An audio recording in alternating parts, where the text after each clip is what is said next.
Bueno, buenos días para todos. Vamos a empezar entonces con la segunda clase de ejercicios de la unidad 6. El primer ejercicio que vamos a ver es el ejercicio 7, donde tenemos el diagrama como dato, diagrama de temperatura en función de la composición, para un sistema de dos constituyentes A y B a una atmósfera. Se destilan en forma abierta 200 gramos de una mezcla A y B, que comienza a hervir a 67 grados hasta que el punto de ebullición del residuo sea de 77 grados. El condensado se recoge en un recipiente aparte cerrado. Entonces tenemos varias preguntas. La primera es respecto a la cantidad y composición del residuo y del destilado obtenido. La segunda se refiere a algo que vamos a hacer con ese destilado. Y en la última, la temperatura a la cual dejará de existir la fase líquida. Entonces vamos a empezar por repasar un poco qué significa esto de destilación simple que ustedes estuvieron viendo, destilación abierta con Leopoldo.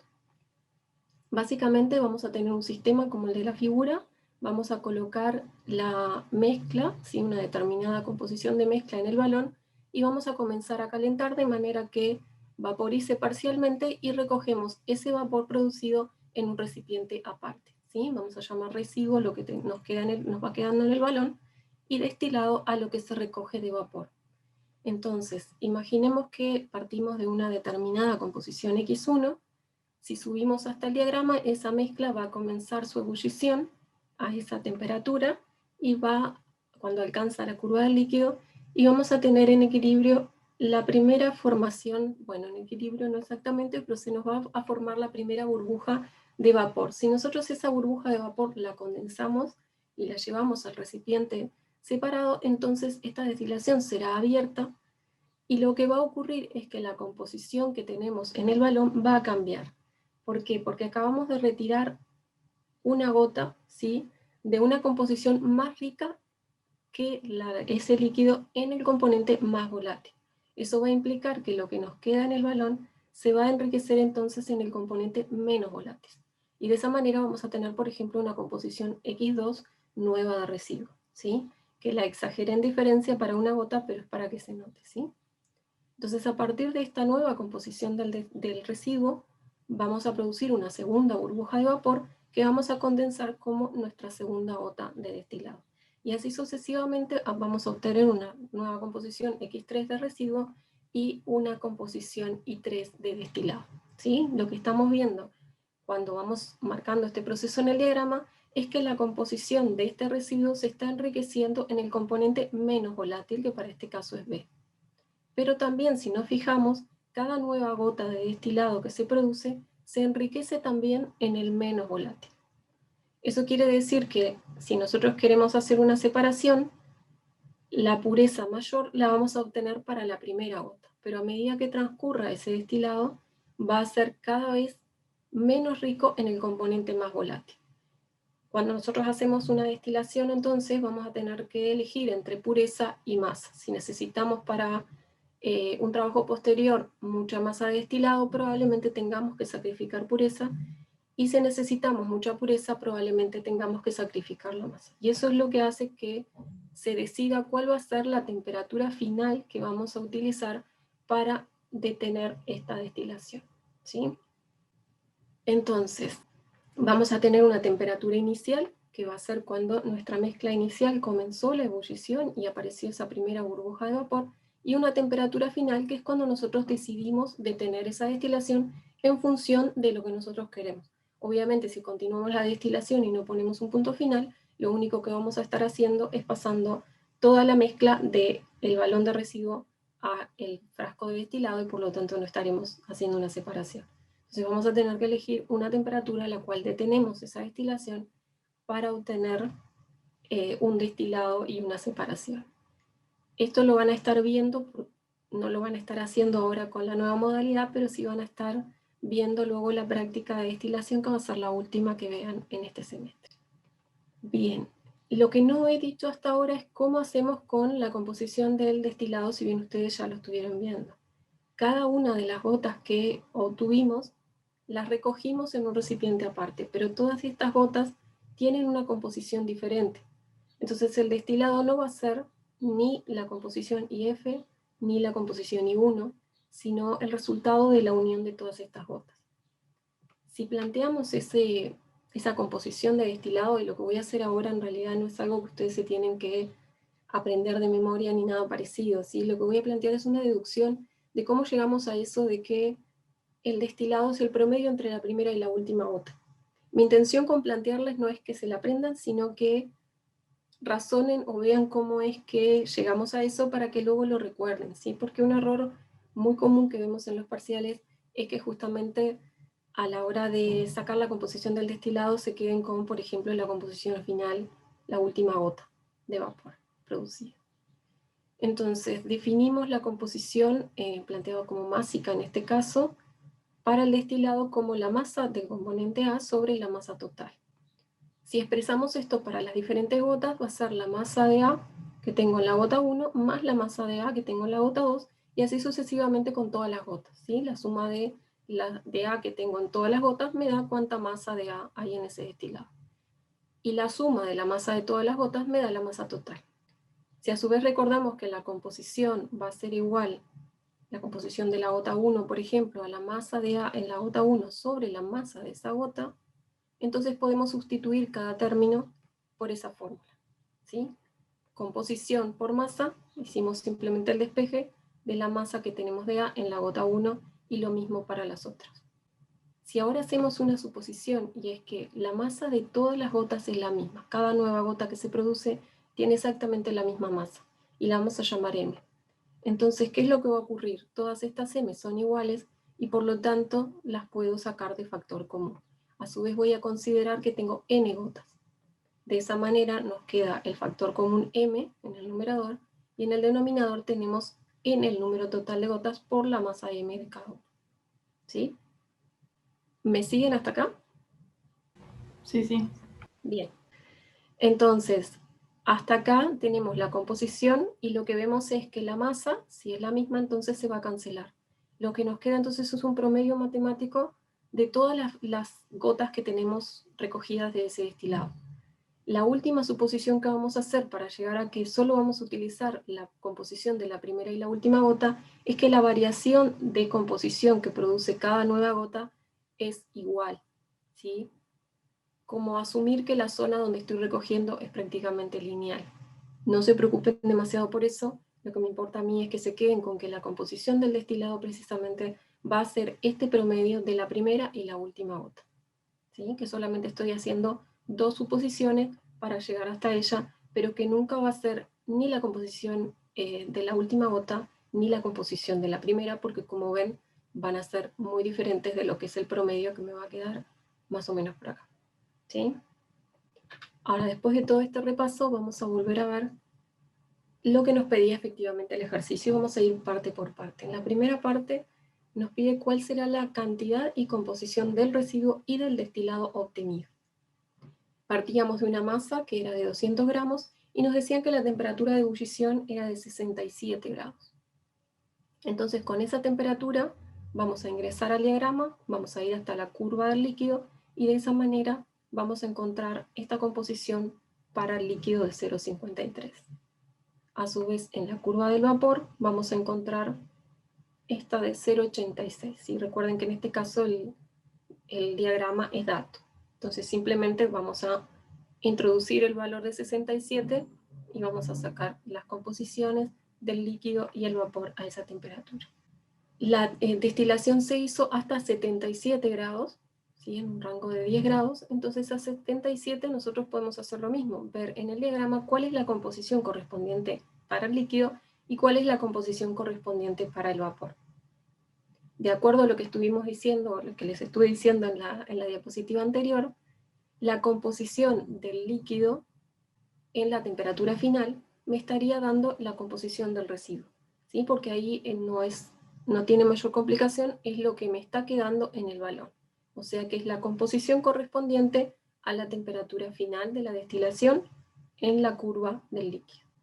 La composición del destilado es lo que les decía recién con esa deducción, ¿sí? La composición del destilado la vamos a tener que obtener con el promedio de la última gota y la primera, es decir, este 0,86, que es la composición de la primera burbuja de vapor o la primera gota de destilado, y la última gota de destilado de composición 0,60, y entonces tenemos un destilado de composición 0,73. ¿Sí? Hasta acá solamente cómo obtener composición entonces para residuos destilados en una destilación simple, conociendo el diagrama y las temperaturas inicial y final. Nos queda responder a la primera parte, que es qué cantidad, ¿sí? Obtuvimos composición, ahora tendremos que ver cantidad. Para saber la cantidad, lo que vamos a plantear en una destilación es el balance de masa. Y esta va a ser la única pregunta que le voy a hacer en este ejercicio. ¿Qué balance vamos a plantear para una destilación? La masa inicial que yo coloco, luego de que termine la destilación, ¿dónde va a estar? Bien, en el chat me están respondiendo que es una parte está en el destilado y la otra está como residuo. Perfecto, ese es el balance que ustedes van a plantear. ¿Sí? El balance global es que la masa de destilado más la masa de residuo tiene que ser igual a la masa inicial. ¿Sí? Si no hay pérdidas en el sistema, entonces ese debería ser el balance. A su vez, eso mismo se tiene que cumplir para cada uno de los componentes. Es decir, que la masa, por ejemplo, del componente B en el destilado más la masa del componente B en el residuo tiene que ser igual a la masa de B en esa mezcla inicial. ¿Sí? Entonces ahora nada más lo que tenemos que hacer es cuentas. Sabemos que en este caso era una masa inicial de 200 gramos. Planteamos lo mismo que tenemos planteado arriba y simplemente vamos a tener que trabajar un poquito más con esta segunda ecuación, porque esta masa de B en el destilado la podemos calcular a partir de la composición del destilado y también de la masa de destilado, ¿sí? Lo que había estado planteando en las diapositivas anteriores, simplemente con la definición de fracción en B para el destilado, ustedes pueden hacer masa total por fracción y obtienen la masa que hay de B en ese destilado. Lo mismo hacen para residuo y para inicial. Y ahora sí vamos a sustituir por los valores que obtuvimos en la diapositiva anterior. La composición del destilado 0,73, la composición del residuo de 0,18 y la composición inicial de 0,53. Y acá solo dos ecuaciones, dos incógnitas. Tenemos un sistema de dos ecuaciones y lo único que tenemos que hacer es resolverlo por alguno de los métodos que ya conocemos. ¿Sí? O sea que plantear el balance de masa es crucial cuando lo que nosotros queremos es obtener masas en una destilación. Entonces en este caso vamos a trabajar como ecuación 1, ecuación 2, vamos a despejar la masa de destilado, por ejemplo, de la ecuación 1, y la vamos a sustituir en la ecuación 2, y después simplemente vamos a despejar entonces esa masa de residuo como 72,7 gramos, sustituimos en la ecuación 1 ese valor y obtenemos así la masa de destilado. ¿Sí? ¿Dudas hasta acá? Asumo que no. Entonces vamos a pasar a la parte B. Acá nos preguntan a qué temperatura habrá que calentar el recipiente del destilado para que se vaporice un 75% del líquido destilado en la etapa anterior y cuál será entonces la masa y composición del vapor en equilibrio con el residuo líquido. Entonces lo que va a ocurrir acá es que no vamos a hacer otra destilación, terminamos nuestra destilación y lo que hacemos es ese recipiente donde recogimos el destilado, lo tapamos, lo calentamos y logramos que se vaporice el 75% del líquido. Nos detenemos entonces cuando se alcance el equilibrio a la temperatura correspondiente para 75% como vapor. ¿Sí? Lo que quiere decir que el 25% permaneció como líquido. Entonces vamos a analizar un poquito eso. Acá lo que les anoté es la masa inicial, porque la masa inicial con la que estamos trabajando ahora en este recipiente cerrado es la masa de destilado que determinamos en la parte A. Ahora, si nos dice que se vaporiza el 75% de este destilado, entonces nosotros, sabiendo la masa inicial, podemos determinar tanto la masa de vapor como la masa de líquido. ¿Sí? 75% de este 127,3 está como vapor. ¿Sí? A su vez, puedo plantear que el 25% está como líquido, y sin hacer cuenta ya esto nos está diciendo que la masa de vapor sobre la masa de líquido es igual a 3. Estamos en condiciones de hablar de regla de la palanca en este caso porque estamos con un sistema cerrado en equilibrio. Entonces vamos a empezar por plantearnos nuestro balancín. Si la masa de vapor es 3 veces la masa de líquido, eso implica que si tenemos un balancín, la masa que colocamos de vapor es 3 veces la masa que colocamos de líquido. Y eso, de acuerdo a lo que estuvimos viendo en la clase pasada, implica que el punto de apoyo tiene que estar exactamente, ¿sí?, posicionado de esta forma, tal que la distancia al punto de apoyo de esta masa más pequeña sea 3 veces mayor que la distancia al punto de apoyo de la masa más grande. De lo contrario, no habría equilibrio, ¿verdad? Recuerden que masa por distancia al punto de apoyo tiene que ser igual a la otra masa por su distancia al punto de apoyo. Entonces vamos a llevar esto al diagrama, pero la diferencia es que nosotros acá no podemos poner el punto de apoyo de acuerdo a esa distancia, sino que el punto de apoyo es lo que conocemos. Sabemos cuál es la composición global, que es la composición del destilado que obtuvimos en la etapa anterior. Y tenemos que buscar cuál es el punto donde se cumple esta relación que encontramos para la distancia al punto de apoyo, o sea, la distancia con la composición global. Si este sistema nosotros, cuando teníamos solamente líquido, lo comenzamos a calentar, cuando llegamos a la curva del líquido es cuando tenemos nuestra primera burbuja de vapor que encontramos su composición en la curva de vapor, ¿sí? En todo este rango, desde ese punto hasta que cortamos la curva de vapor, donde desaparece la última gota de líquido, va a haber situaciones en las cuales tenemos líquido y vapor en equilibrio. Va a ir variando las composiciones respectivas de cada uno de los dos, de la fase líquida y la fase vapor, y a su vez va a ir cambiando la relación de masas de cada uno. ¿De qué forma? Sería más o menos así, ¿verdad? Voy moviéndome en la curva y voy obteniendo composiciones nuevas, ¿sí?, de los distintos equilibrios. Lo que voy a hacer, como lo que tengo es un gráfico, es obtener el punto donde la relación que estoy buscando se cumple, tanteando en ese diagrama, ¿sí? En esta posición vemos que justamente encontramos que esta distancia es 3 veces esta otra, ¿sí? Recuerden que tenemos la masa de líquido de este lado porque está sobre la curva de líquido y la masa de vapor está de este lado. No se los marqué directamente el diagrama para no poner más cosas en este diagrama que ya tiene bastantes, pero recuerden, de este lado tenemos masa de vapor y de este lado tenemos masa de líquido. La masa de vapor es 3 veces más grande, entonces es la que va a estar más cerca del punto de apoyo. Si lo vemos con ecuación, ¿sí?, esta distancia, x global menos xl, esta distancia, que es la distancia al punto de apoyo de la masa de líquido, va a ser 3 veces más grande que la distancia del punto de apoyo al punto de apoyo de la masa de vapor, ¿sí? Entonces, de esa manera, en el gráfico encuentro dónde está la posición entre estos dos puntos que cumple la relación que conozco, y de ahí obtengo las composiciones del líquido y del vapor.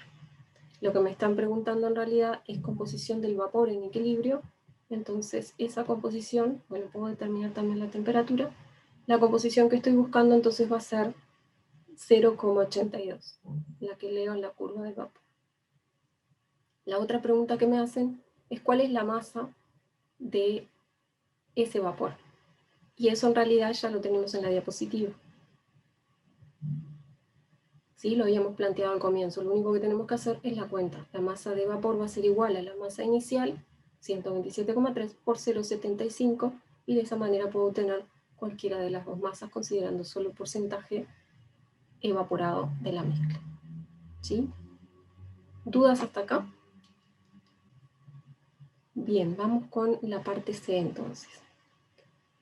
¿A qué temperatura dejará de existir la fase líquida? ¿Sí? Con esa misma mezcla que estábamos trabajando, que conocemos la composición global, ¿sí? Seguimos trabajando con el frasco de destilado, de composición 0,73, y ahora me preguntan a qué temperatura deja de existir la fase líquida.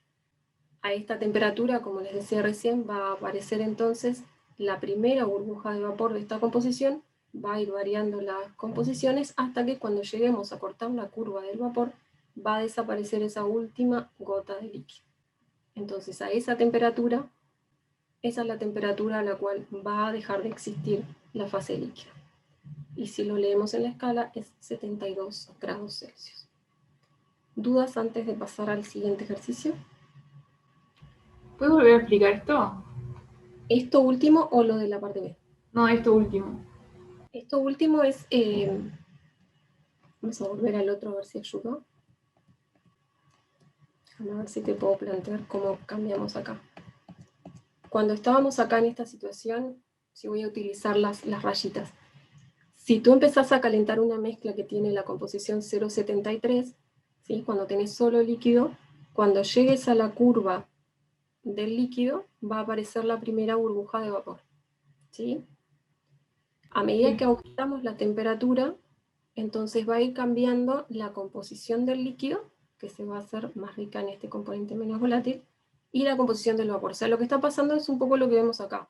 Parte del líquido pasa a vapor, ¿sí? Entonces nos vamos moviendo y va aumentando lo que es la masa de vapor, ¿sí? Que es la que está de este lado, y por eso su distancia al punto de apoyo se hace cada vez más chica, partiendo desde acá, que es la máxima distancia, ¿sí? Entonces va aumentando la masa de vapor y va disminuyendo lo que es la masa de líquido. Lo que en realidad intuitivamente sabemos, o sea, si tenemos un recipiente cerrado y lo empezamos a calentar, cuando inicialmente solo tiene líquido, va a ir vaporizándose, ¿sí? Acá nos decían en la parte B que nos detuviéramos cuando teníamos 75%. En la parte C nos dicen que, digamos, a qué temperatura deja de existir directamente la fase líquida. Entonces, como decía recién, vamos a ir subiendo y va a ir disminuyendo esta distancia porque además está aumentando la masa de vapor. Eso va a ocurrir hasta el extremo donde solo queda una gota de líquido, que la puedes ver la composición en la curva de líquido, y todo lo demás es vapor. La distancia al punto de apoyo es prácticamente nula, ¿sí? Porque toda la masa es vapor. Y eso es lo que me están pidiendo en la parte C. Que me vaya a una situación en la cual tenemos todo el recipiente con vapor y toda la fase líquida desaparece. Entonces lo único que tengo que hacer es buscar cuál es el corte con la curva, ¿sí? De la composición 0,73 con la curva del vapor. ¿Sí? Bien, Eva, gracias. Bien, entonces, si no hay más dudas, pasamos al siguiente ejercicio. Bien, entonces vamos con el ejercicio 10. Acá nos pide que calculemos para un sistema binario ideal la composición del vapor en equilibrio con un líquido de composición igual a 0,7. Expresado en fracción molar para A, siendo el coeficiente de volatilidad relativo alfa A igual 3. Entonces hasta ahora, en el ejercicio anterior, vimos cómo a partir de una determinada composición de líquido, nosotros podemos obtener cuál es la composición de vapor en equilibrio simplemente con la línea horizontal, ¿verdad? Esa temperatura, los dos estarían en equilibrio y por lo tanto puedo obtener esa curva si tengo el diagrama. En este ejercicio lo que nos plantea es el diagrama no es conocido, pero nos dicen dos cosas. Primero, que el sistema es binario ideal, entonces si forman una solución ideal, eso quiere decir que cumple la ley de Raoul, ¿sí? En todo el rango de concentraciones. Y nos dan la volatilidad relativa. Entonces, con esos datos nosotros podemos determinar la composición del vapor en equilibrio con el líquido. Vieron con Leopoldo que esta ecuación se cumple cuando la ley de Raoul es válida, ¿sí? Esto viene simplemente de considerar, y este alfa debería ser alfa sub A, esto viene de considerar que se cumple la ley de Raoul. Cuando esto ocurre, el alfa sub A se puede expresar como la presión de A puro sobre la presión de B puro, y a su vez, si plantean la fórmula que estuvimos usando en la clase pasada, la composición del vapor puede ser expresada como la presión parcial para A sobre la presión total. Aplican ley de Raoul a eso, incorporan el alfa con la definición que les di recién, y de esa manera van a llegar a esta fórmula, ¿sí? Pero lo importante de esta fórmula es que a partir de una composición determinada del líquido molar, vamos a poder obtener, conociendo la volatilidad relativa, cuál es la composición del vapor en equilibrio con ese líquido. ¿Sí? Hasta ahí es solamente lo que nos pide la parte A, determine la composición del vapor.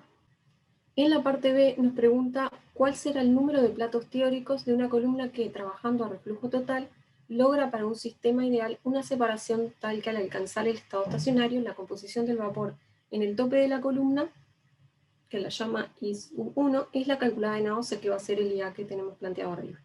Y la composición del residuo es de 8% molar en A, y todavía se sigue cumpliendo que este alfa A es igual a 3. Entonces hay muchas cosas que definir acá. Sistema ideal ya lo definimos, cumple la ley de Raoul en todo rango de proporciones, y ese alfa A es igual a 3, o sea que estamos en condiciones de poder seguir utilizando esa ecuación que planteamos en A. Y lo que se está haciendo ahora es realizando una destilación fraccionada, porque estamos colocando una columna de fraccionamiento entre el balón y el destilado, que se recoge, ¿sí? Entonces, vamos a repasar un poquito qué es lo que pasa cuando tenemos una destilación fraccionada y después vamos a definir qué es esto de estado estacionario, qué significa para esta columna y qué significa que trabaje a reflujo total.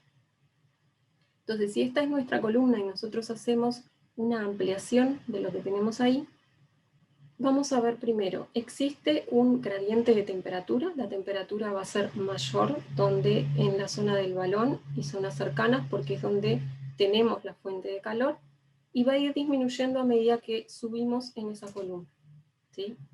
Eso va a generar que nosotros, porque estamos calentando, tenemos una fase vapor que está subiendo por la columna, y a su vez tenemos una fase líquida que está bajando. ¿Por qué? Porque si hay un gradiente de temperatura, entonces parte del vapor que esté subiendo va a encontrar zonas donde puede condensar.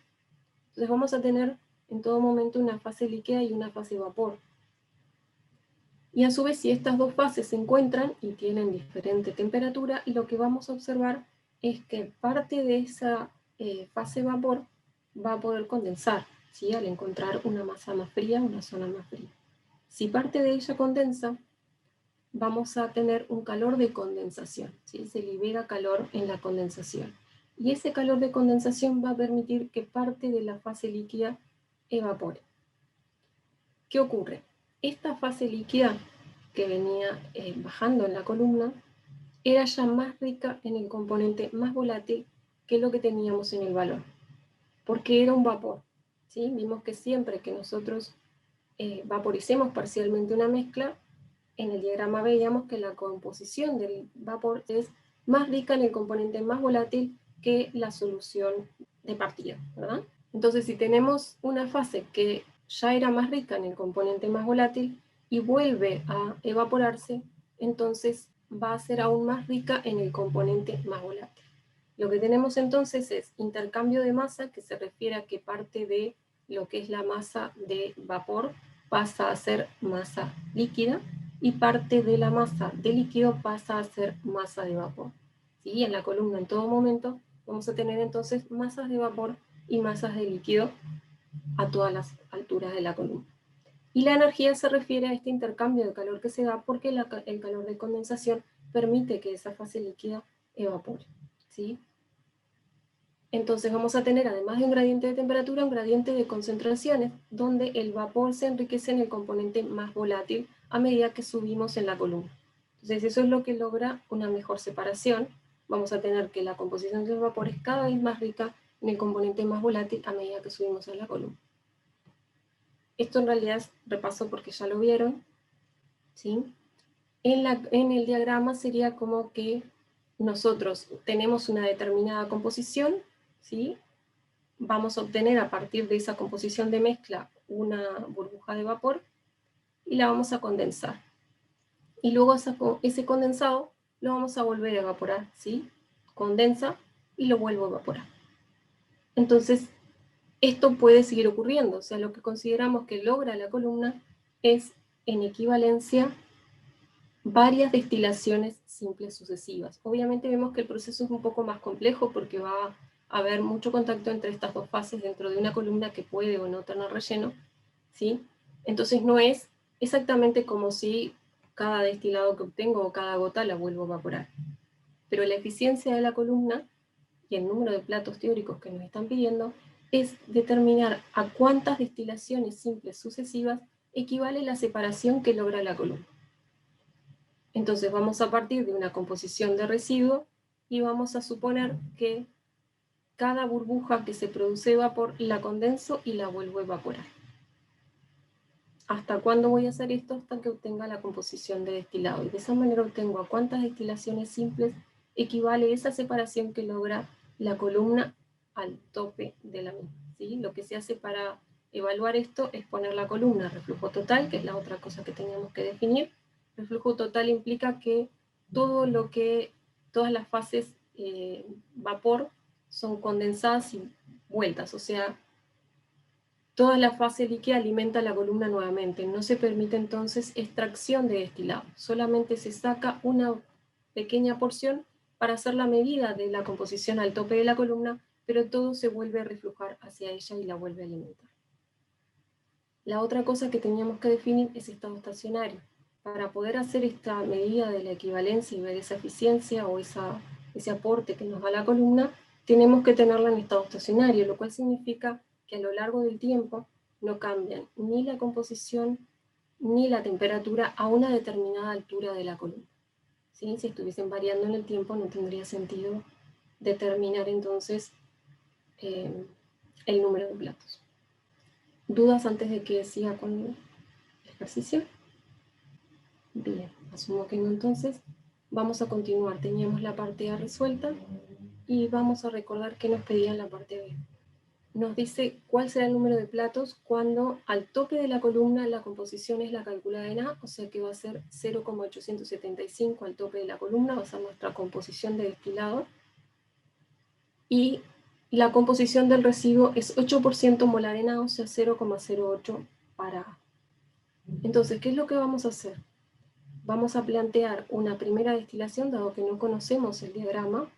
En lugar de construir esa escalera que veíamos, directamente el diagrama a partir de la composición del residuo, lo que vamos a hacer es comenzar en la composición del residuo, esta va a ser nuestra fase líquida, y calcular con la ecuación que acabamos de ver, la composición del vapor en equilibrio. Lo haríamos simplemente trazando la horizontal en el diagrama, en este caso, como no tenemos el diagrama, vamos a utilizar esa ecuación. Y esa va a ser la primera destilación. ¿Qué ocurriría con ese vapor? Lo condensaríamos. Si vamos a un bosquejo de diagrama, lo que estaría pasando es, tengo esta composición de 0,08 de mi residuo, voy a trazar la horizontal, ir hasta la curva del vapor y obtener entonces la composición de esa primera burbuja, ¿sí? La primera destilación. Ese vapor que obtengo, ahora lo que voy a asumir es que lo voy a condensar y lo voy a volver a destilar. O sea que va a ser mi nueva fase líquida, a partir de la cual voy a obtener, si hago una nueva destilación, otra burbuja de vapor. Entonces vamos a plantear la segunda destilación de la misma manera. A partir de la composición anterior, que ahora va a ser mi fase líquida, obtengo la composición en equilibrio del vapor. Y ahí obtenemos el valor de 0,439. Voy a seguir repitiendo esto, planteando destilaciones. Aquí vamos en la tercera destilación. ¿Hasta cuándo? Hasta que alcance la composición del destilado, más bien la composición al tope de la columna, para entonces luego ver a cuántas destilaciones corresponde la separación que logra la columna. Entonces vamos nuevamente a hacer lo mismo en el diagrama y obtenemos 0,701.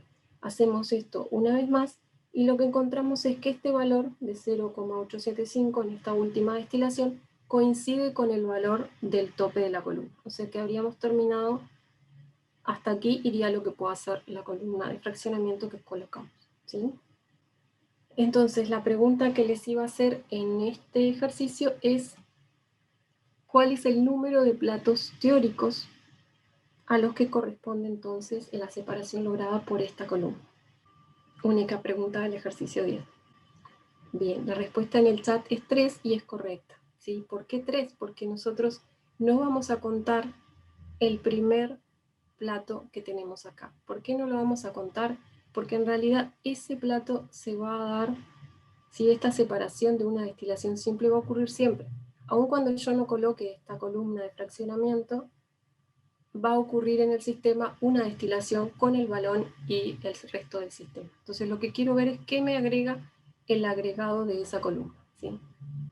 Bien, entonces siempre al número total le resto 1 o empiezo a contar en el segundo plato.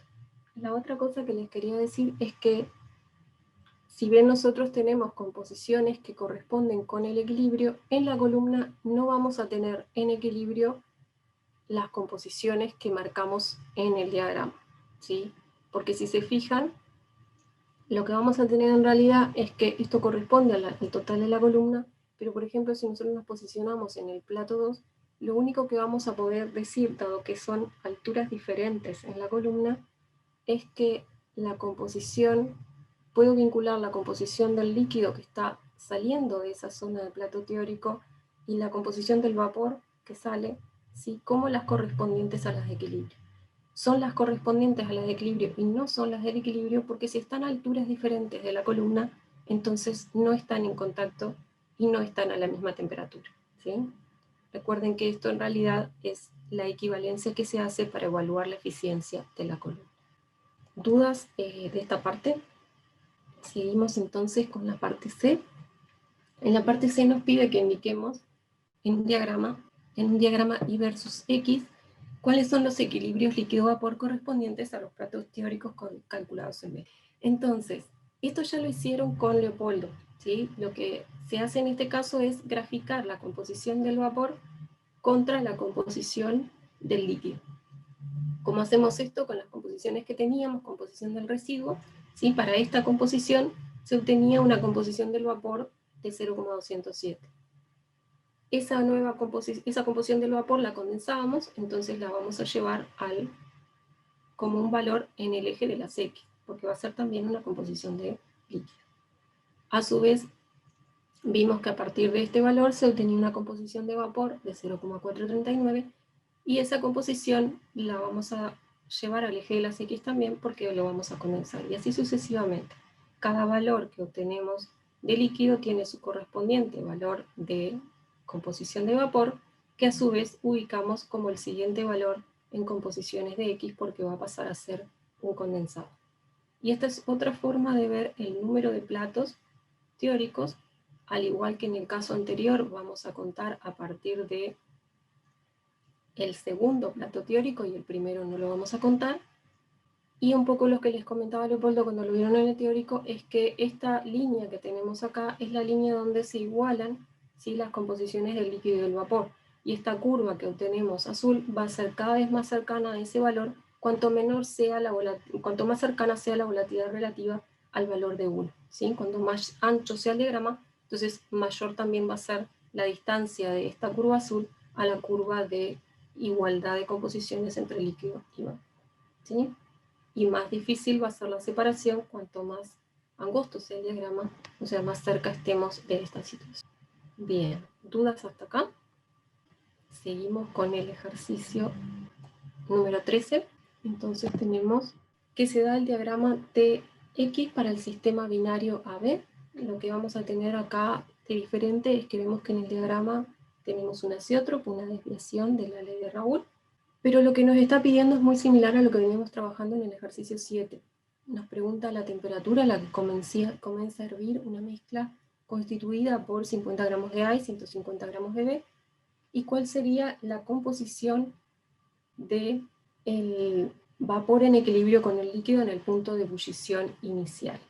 Después en la parte C nos plantea que hacemos una destilación simple con un rango de variación de temperatura de 10 grados. Entonces esto es todo similar a lo que hicimos antes. Vamos a ver si hay alguna diferencia con esa situación anterior o no. Lo que vamos a encontrar es que con este diagrama trabajamos de forma muy similar a lo que lo hicimos cuando no había azeótropo. Entonces en la primera parte nos dice a qué temperatura comenzaría a hervir una mezcla que tiene esa composición. Entonces planteamos, ven que el diagrama está para composición en peso. Es recomendable que ustedes siempre se fijen esos datos cuando tienen un diagrama como dato, que se fijen en qué está expresada la composición, si es para A o para B, y si esa composición aumenta hacia la derecha o hacia la izquierda, y a su vez si es para composición másica o para composición molar. Aunque haya un azeótropo, seguimos teniendo que a temperaturas altas va a estar el vapor y a temperaturas bajas va a estar el líquido, ¿sí? Entonces, la composición la podemos determinar, va a ser entonces la relación de masas, y acá puse ID y eso está mal. Esta composición en realidad es XA, no sé por qué quedó como ID, quizá un copié y pegué y me quedó ahí. Entonces recuerden, esta composición de 0,25 es la composición inicial en el sistema, así que va a ser mi XA. Con esa composición voy a ingresar entonces al diagrama, voy a ir hasta la curva del líquido y voy a encontrar en el eje de la Y la temperatura. ¿Sí? Y hasta ahí es lo que me pregunta. ¿Qué temperatura va a comenzar a hervir la mezcla que tiene esa composición? En la parte B nos pide cuál es la composición del vapor en equilibrio con el líquido en el punto de ebullición inicial. O sea, ahora me pide la composición del vapor a esa temperatura. y eso lo voy a encontrar en la curva del vapor. ¿Sí? Hasta ahí nada nuevo, es igual que lo que estábamos viendo en el otro diagrama, ¿sí? La presencia del azeótropo no me estaría cambiando nada. Entonces la composición de IA sería 0,030. Ahora vamos a la letra para la parte C. La mezcla original pues, se va a destilar en forma abierta hasta que el punto de ebullición varíe en 10 grados. Pide composición del residuo y composición y peso del destilado. Tenemos esta situación inicial que ya habíamos marcado en el diagrama, y ahora nos dice que la temperatura va a variar 10 grados, o sea que si la temperatura inicial es 66, mi temperatura final va a ser de 76. Marco esa temperatura en el diagrama y obtengo las composiciones del líquido y del vapor. ¿Sí? Bien, 0,34 para el vapor. Entonces la pregunta que tenemos ahora es, primero, ¿cuál es la composición del residuo? Aunque el diagrama ahora está al revés que el que teníamos hoy, tenemos que siempre el residuo, ¿sí? Es lo que me va quedando en el balón. Si partimos de esta composición inicial, a medida que estoy retirando vapor, ¿sí? Lo condenso y lo retiro en el frasco aparte, este residuo se está empobreciendo en el componente más volátil y por lo tanto se está moviendo hacia el componente A, que es el más volátil en este caso, ¿sí? O sea que vamos a ir hacia acá y es lo que tenemos, la composición entonces es de 0,53, es mayor para el componente A en este punto. Y esa composición es lo que me está quedando en el valor. 0,53 entonces va a ser la composición del residuo. Lo que tengo que responder ahora es cuál es la composición del destilado. Y esa va a ser la única pregunta del ejercicio número 13. Entonces, ¿qué me dicen? ¿Cómo determinarían la composición del destilado? Bien, me están contestando en el chat, es 0,34 más 0,03 sobre 2, correcto, van a ser el promedio. Cuidado con los paréntesis ahí, pero supongo que es porque es escrito en el chat y se entiende. Entonces, la composición del destilado va a ser 0,34 más 0,030 sobre 2, o sea, va a ser el promedio de las composiciones de la primera gota de destilado que se obtiene y la última gota de destilado. Tenemos entonces un 0,185, que es la composición para el destilado en este caso. Bien, diferencias con el caso en el que no había azeótropo. En realidad en este caso no tuvimos diferencia ninguna. ¿Sí? Cuando analizamos en quién se enriquece el residuo y en quién se enriquece el destilado, nos da exactamente lo mismo que discutí al principio. Tenemos un enriquecimiento tanto de las nuevas gotas de destilado como de el residuo que está quedando en el balón en el componente menos volátil, perdón. ¿Sí? El que tiene mayor temperatura de ebullición, o sea que es menos volátil. Bien, entonces lo que les decía Leopoldo es que en estos casos pueden trabajar como si este fuera un compuesto puro. En este caso, con lo que estábamos viendo, no hace diferencia alguna, ¿sí? Porque se enriquece en el componente menos volátil, ¿sí? Entonces no cambió nada con respecto al caso anterior. Cuando cambia en realidad es cuando tenemos la situación del lado de la derecha, ¿sí? Depende de si la desviación es positiva o negativa y cómo se ubica el azeótropo. En este caso, para que haya una diferencia respecto a lo que estábamos mencionando antes, tiene que ser que la destilación se da en una composición que está después del azeótropo hacia la derecha. En cuyo caso, si nosotros partimos de una determinada composición de mezcla, lo que vamos a ver es que se va a ir corriendo esa composición de residuo hacia la izquierda. Y ese sería el componente, se va a enriquecer en el componente B, o sea que se enriquecería en el componente más volátil. Y lo que les comentaba Leopoldo es que si yo asumo, me olvido de esta parte del diagrama y entonces me quedo con el azeótropo y lo trato como si fuera un componente puro, la temperatura de ese azeótropo va a ser mayor que la temperatura de A y es correcto, entonces va a ser coherente con lo que decíamos siempre. La temperatura, la composición se enriquece si aumenta hacia ese lado. ¿Sí? ¿Se entiende? Para el ejercicio que nosotros vimos no hay diferencia alguna porque estamos de este lado. ¿Sí? Si ustedes se acuerdan cuál es el vapor y cuál es el líquido, van a ver que no tienen problema aun cuando esté la presencia del azeótropo. El azeótropo realmente lo único que hace es que si hacemos una destilación fraccionada, por ejemplo, aún así no vamos a poder pasar de la composición de azeótropo. No podemos llegar a aumentar la pureza porque una vez que llegamos a la composición azeótropa, a la composición del azeótropo, vamos a ver que por mucho que calentemos esa mezcla, el vapor que se obtiene tiene exactamente la misma composición. Bien, solo aclaración nada más, en este caso no nos cambia nada. Vamos a seguir con la otra cosa que nos pedía en el ejercicio, que es el peso de ese destilado. Tuvimos la composición y ahora tendríamos que trabajar sobre el peso.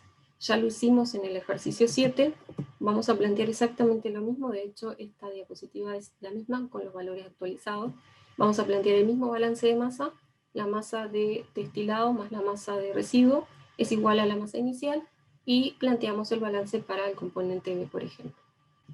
Eso en cuentas, nuevamente la masa coincide con la anterior, es 200 gramos. Vamos a utilizar la composición de cada una de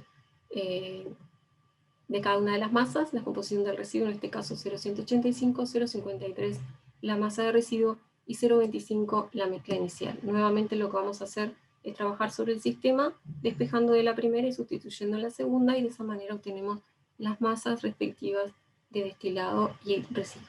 ¿Sí? Nada nuevo, ¿sí? Igual que la anterior. ¿Dudas hasta acá? Seguimos entonces con el siguiente ejercicio. Ahora vamos a cambiar un poquito el tema. Estábamos hasta acá con destilación, pero ahora vamos a pasar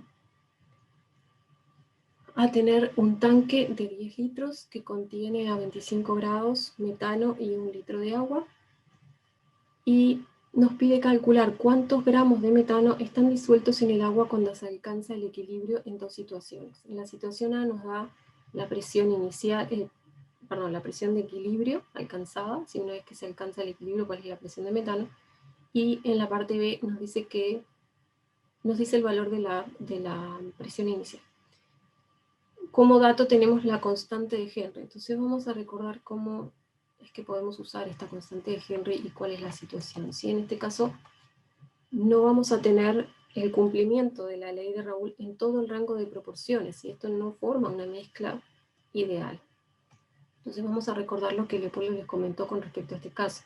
Cuando tenemos cumplimiento de la ley de Raoult, vamos a ver que la presión en función de la composición para A va a ser una recta que pasa por el origen y cuya pendiente es igual a la presión del componente puro A. ¿Sí?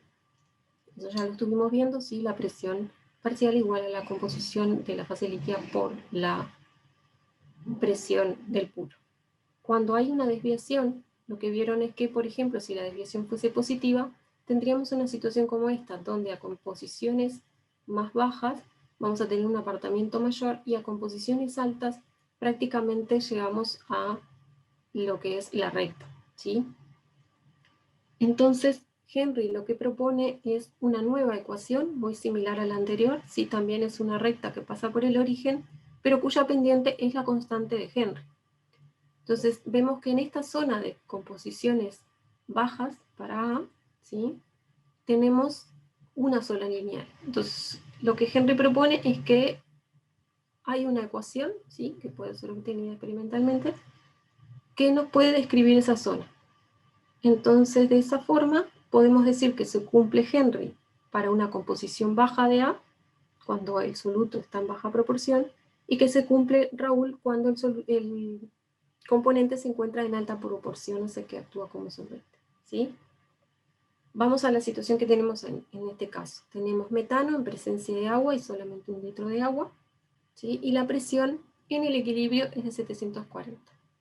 De acuerdo a lo que dijimos recién, la ley de Raoult para el solvente ya la hemos planteado anteriormente, pero lo que nos importa en este caso es la ley de Henry, que es la que vamos a poder aplicar para el metano. ¿Por qué? Porque los gases en agua tienen baja solubilidad, o sea que si ponemos en contacto metano con agua, vamos a tener una muy pequeña proporción de metano que puede estar disuelta en esa agua. Por lo tanto, puedo considerar que el metano es un soluto que se encuentra en baja proporción, y de esa manera plantear la ecuación de Henry para el metano. La presión de equilibrio la puedo expresar en función de esta composición por la constante de Henry. Conocemos tanto la constante de Henry para el metano, que nos la da la letra, como la presión de equilibrio. O sea que estaríamos en condiciones de despejar la fracción en el equilibrio para el metano. Y lo que nos pide es cantidad de metano disuelto. A partir de esta fracción parece claro que vamos a poder relacionarla con la cantidad que tenemos de metano. Bien, entonces yo no voy a calcular el valor directamente de esta fracción, sino que voy a ir sustituyendo la ecuación, pero cualquiera de las dos opciones es válida. Vamos a plantear la composición de esta fracción para ver cómo la vinculamos con los moles de metano. Recuerden que tanto en Henry como en Raúl, esta fracción siempre va a ser la fracción molar y no másica, y además va a ser para la fase líquida. Entonces la composición, la fracción de metano en la fase líquida, la puedo expresar como el número de moles de metano sobre el número de moles totales, o sea, de metano más el de agua. Y si dijimos que la solubilidad es baja, la cantidad que voy a tener de metano en la fase líquida va a ser muy poca. Eso quiere decir que puedo hacer una aproximación con respecto a este denominador y considerar que esta suma es igual, aproximadamente igual, al número de moles de agua. ¿Sí? Y a su vez, ese número de moles de agua lo puedo expresar en función de la masa de agua y el peso molecular. Lo vamos a plantear más adelante, pero obviamente esta masa de agua la puedo calcular fácilmente a partir del volumen, si yo supongo que la densidad es 1. O sea que hasta acá, mi única incógnita pasó a ser el número de moles de metano. Vamos a hacer la sustitución, como les decía, y entonces nuestra ecuación va a ser la presión, la constante de Henry, y lo sustituyo por lo que acabo de plantear para la fracción. ¿Sí? Acá lo único que hice fue multiplicar por el inverso en vez de dividir. Entonces vamos a trabajar con esa ecuación. Suponemos lo que les decía antes, que la densidad del agua la puedo considerar aproximadamente 1. Como el volumen es 1 litro, entonces la masa es de 1000 grados. Estos son los datos que me da la letra. Voy a simplemente sustituir y despejar el número de moles de metano. Me pide gramos de metano, así que lo que voy a hacer es calcular la masa a partir de la ecuación que nos vincula el número de moles con masa. ¿Sí? Hasta acá nada muy nuevo, simplemente aplicamos la ley de Henry y luego trabajamos con la fracción molar y una aproximación por la cantidad relativa de los dos componentes. ¿Dudas hasta acá? Lo complicamos un poquito más entonces, porque en la parte B no nos estaría dando la presión de metano en el equilibrio para poder sustituir directamente la ley de Henry, sino que nos está dando cuál es la presión inicial, o sea, cuánto agregué inicialmente de metano. Si podemos plantear la ley de Henry, podríamos pensar que si vamos a trabajar de forma análoga a la parte A, vamos a tener que de alguna manera determinar entonces esta presión de equilibrio, porque una vez que la tengamos podríamos entonces trabajar de la misma manera con la fracción para el metano en equilibrio. ¿Sí? Simplemente hacer la misma suposición que hicimos antes, que el número total de moles es aproximadamente el número de moles de agua, y de esa manera ya tendríamos planteada la fracción para el equilibrio en función del número de moles. Nuestro problema radica en que necesitamos relacionar una situación de equilibrio con una situación inicial. Para eso lo que vamos a hacer es utilizar algo que hemos estado usando para las otras situaciones, aunque diferentes, que es el balance. En este caso va a ser un balance de moles. Nosotros sabemos que si imagínense que ustedes tienen un recipiente de 10 litros con 1 litro de agua y ingresan entonces una determinada cantidad de metano, ¿sí? Entonces yo puedo decir que la cantidad de moles iniciales que agregué de metano, una vez que se alcance el equilibrio, van a estar o en la fase líquida o en la fase gaseosa, ¿sí? O lo que es lo mismo, que el número de moles iniciales tiene que ser igual al número de moles en el equilibrio, porque en realidad el sistema es cerrado, y por lo tanto el número de moles iniciales es igual a la suma de los moles de metano en equilibrio en el líquido, más los moles de metano en el equilibrio en la fase gaseosa. ¿Sí? Y este es mi vínculo entre la situación inicial y la situación de equilibrio. Como lo que me están dando de dato en realidad es la presión, nosotros podemos utilizar la ecuación de gas ideal para vincular este número de moles con la presión, y que esta ecuación entonces pase a estar expresada en función de presiones. ¿Para qué? Para relacionarlo con los datos que me da la letra. Entonces simplemente, ¿qué hice acá? Sustituí este número de moles por ecuación de gas ideal, P por V sobre RT, para la condición inicial, presión inicial, volumen inicial sobre RT. Si se fijan, estos datos ya los tengo todos. Lo único que tengo que tener cuidado es que este volumen inicial no va a ser 10 litros. ¿Se animan a contarme cuál es el volumen que voy a utilizar? 9, perfecto. Muy bien. Contestan en el chat que el volumen es 9 y está correcto. Si tenemos un recipiente de 10 litros, pero tenemos un litro ocupado por la fase condensada, por el agua, entonces el volumen donde va a estar ese metano, tanto en la situación inicial como en la situación de equilibrio, va a ser 9 litros. Entonces conocemos presión inicial, volumen, tenemos la temperatura, era 25 grados, y por este lado tenemos conocido el volumen RT, pero no conocemos ni el número de moles de metano, acá me falta poner equilibrio, pero es el número de metano en el equilibrio, ni la presión de metano en el equilibrio. Entonces, para tener una sola incógnita, podemos trabajar un poquito más sobre eso. En la presión del equilibrio, simplemente vamos a recurrir a nuestra ecuación, ¿sí? La ley de Henry que habíamos planteado antes. Esa presión de equilibrio va a ser igual a la constante de Henry por la fracción de metano en el equilibrio. Entonces ahora las incógnitas que nos están quedando son la fracción para el equilibrio y el número de moles de metano para el equilibrio en la fase líquida. Pero tenemos una ecuación más. Ya habíamos vinculado esta fracción molar de metano en equilibrio con el número de moles de metano en el equilibrio. Así que simplemente voy a sustituir en esta ecuación y esta va a ser nuestra ecuación de trabajo. Pueden ir haciendo cuentas intermedias y no incorporar todo en una ecuación sola como yo hice, es lo mismo, ¿sí? Entonces vamos ahora a ir sustituyendo los datos que tenemos. Volumen dijimos que era 9 en ambos casos. Primer término entonces, tengo todos los datos. Segundo término, mi incógnita va a ser el número de moles de metano en el equilibrio. Y acá solamente prestar atención como siempre a las unidades. La temperatura, por supuesto, en Kelvin. Y el otro detalle es la constante de Henry. Nos la dieron en torr, pero estamos utilizando un R en litro atmósfera. Entonces ahí tenemos que hacer una conversión. Vamos a pasar la constante de Henry a atmósfera, ¿sí?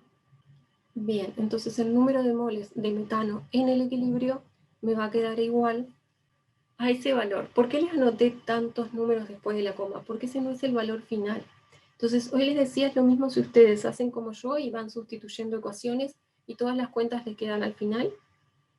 Pero tengan cuidado que si hacen valores intermedios, es conveniente que no redondeen demasiado esos valores intermedios y que el redondeo esté al final, porque esos pequeños detalles cambian ese valor final y van a ver que la diferencia entre la masa obtenida en la parte B y la masa obtenida en la parte A es muy pequeña. Entonces, cuiden esos detalles porque son valores muy chiquitos, entonces los redondeos los afectan bastante. Peso molecular entonces del metano y obtenemos de esta forma el número de moles, perdón, la masa del metano en el equilibrio, ¿sí? ¿Qué diferencia hay entre la parte A y la parte B? Simplemente que tuvimos que relacionar la situación inicial con la situación en equilibrio. Entonces, ¿qué aplicamos en estos casos? O sea, aplicamos el balance de moles.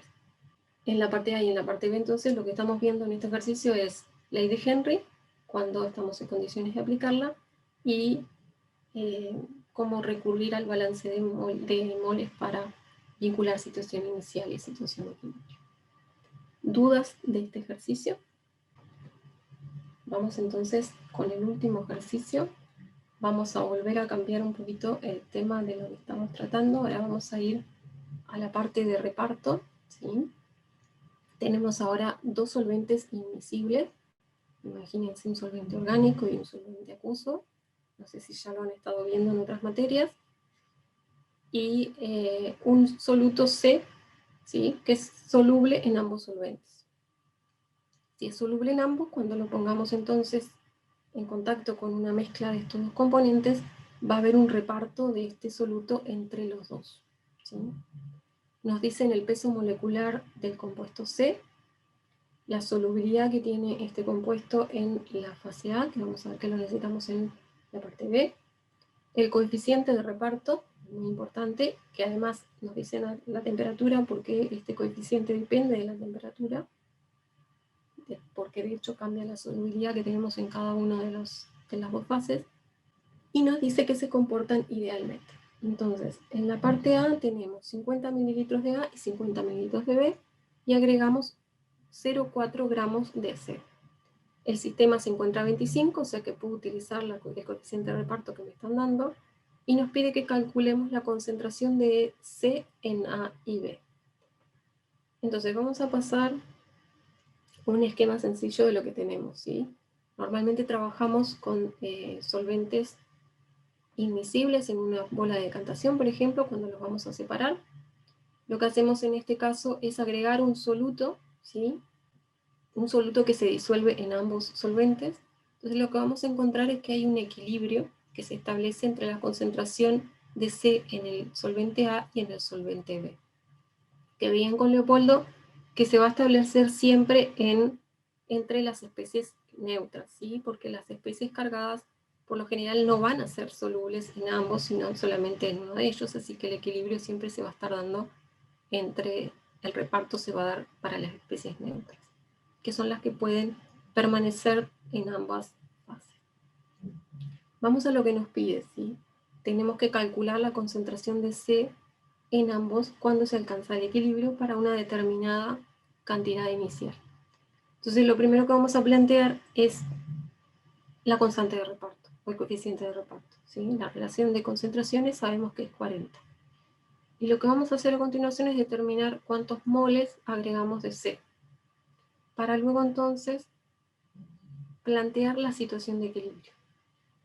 Lo que hicimos acá es muy similar a lo que se hace en cualquier situación de equilibrio, ¿sí? Considerar que inicialmente, por ejemplo, agregué esos moles, todos los moles, en el solvente A. Y en B no tengo nada. Entonces, ¿qué es lo que va a pasar cuando se quiera establecer equilibrio? Que como C es soluble también en B, parte de este soluto va a comenzar a pasar a B. ¿Hasta cuándo va a ocurrir esto? Hasta que se cumpla la relación de concentración de A, de concentración de C en A y concentración de C en B, dado por el coeficiente de reparto. Entonces va a ir bajando la concentración en A y va a ir aumentando esa concentración en B. ¿Sí? Entonces planteamos como esto es concentración, el número de moles sobre el volumen que tengo de cada fase, que en este caso me dice que son 50 mililitros. De acá entonces se nos cancelan los volúmenes porque son iguales para este caso y obtenemos un valor para X. ¿Cuánta cantidad de C pasó entonces a la fase B? De esa manera obtenemos entonces que en el equilibrio tenemos esas concentraciones, que eso es lo que nos pide hasta la parte A. Si ustedes me dicen por qué en la fase A, por qué asumí que todo el C lo puse inicialmente en A, es lo mismo. Si ustedes asumen que lo colocan en B, entonces van a llegar al mismo resultado de concentración de A y de concentración de B, siempre y cuando utilicen el mismo coeficiente de reparto, y lo único que va a cambiar es el valor de X, en función de este coeficiente. ¿Sí? ¿Dudas hasta acá? Bueno, seguimos entonces con la parte B. Ahora tenemos que a este sistema que teníamos en equilibrio se le va a agregar mayor cantidad de C. Entonces lo que se nos pide es que calculemos el volumen que se debe agregar para que C se disuelva totalmente. ¿Sí? Entonces vamos a ir planteando de forma similar al caso anterior. Habíamos calculado el número de moles de C que teníamos inicialmente y hoy eran esos 0,4 gramos sobre el peso molecular, que creo que no se los planteé con la fórmula, pero directamente ya conocemos esa cuenta así, masa sobre peso molecular, pero en este caso simplemente hay que sumarle a este 0,4, porque lo tenemos en el sistema, estos 0,200. O sea, la cantidad de moles totales que tengo de C en el sistema va a ser entonces 0,012 moles.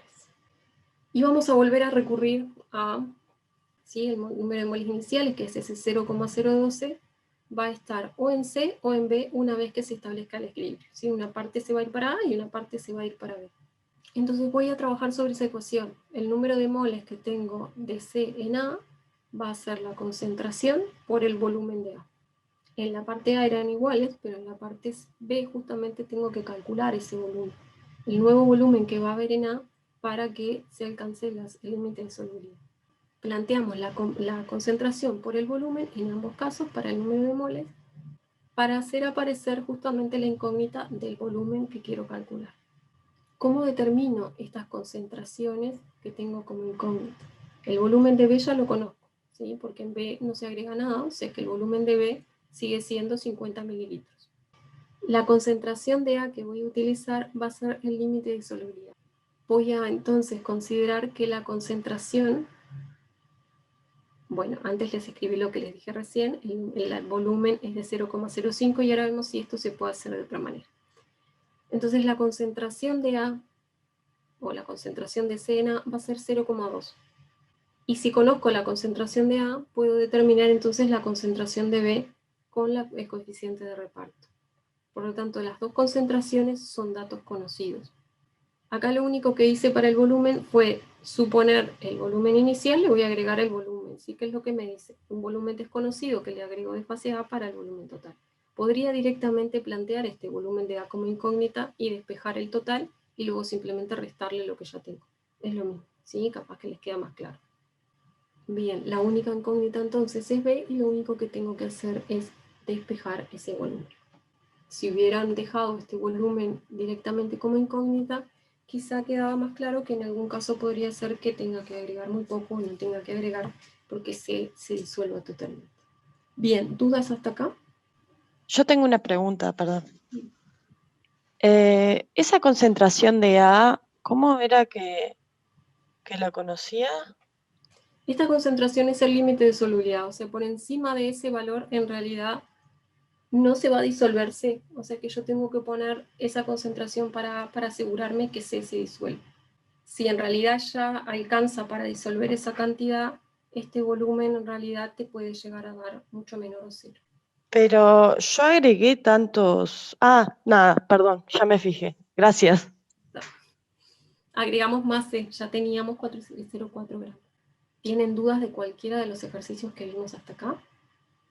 Yo voy a estar un rato más, si no hasta acá sería los ejercicios de la clase de hoy.